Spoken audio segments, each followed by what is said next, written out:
একটা মানুষের আইডির উপর যদি শিয়াল কুকুরের মতো 2 দিন পর পর মানুষের নজর পড়ে, তাহলে সেই মানুষটা কিভাবে বাঁচবে আপনারাই বলুন।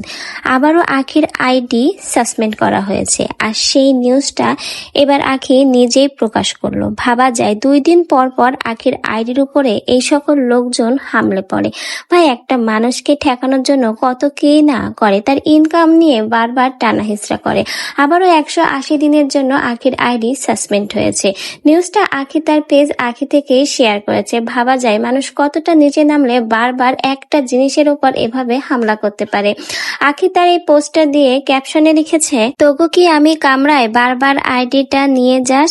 এর নিচেই কিন্তু দেখা গেছে 180 দিনের জন্য আখির আইডিটা সাসপেন্ডেড করা হয়েছে।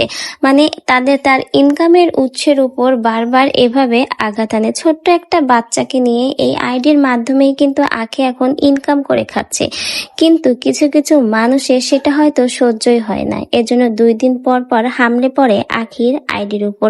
ভাই, আসলেই আখি কি তাদের কামড়াইছে না কিছু করছে?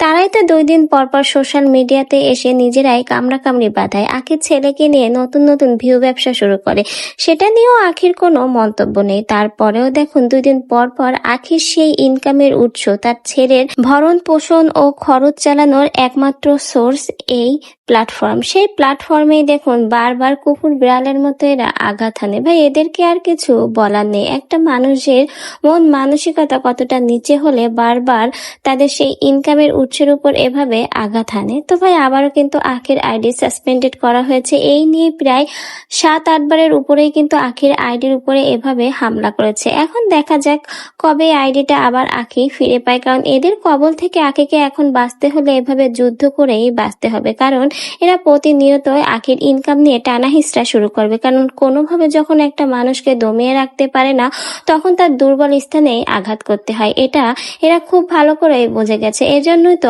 আখির ইনকামের উপর বারবার এরা শকুনের দৃষ্টিতে তাকায় এবং কুকুর বিড়ালের মতো হামলা করে।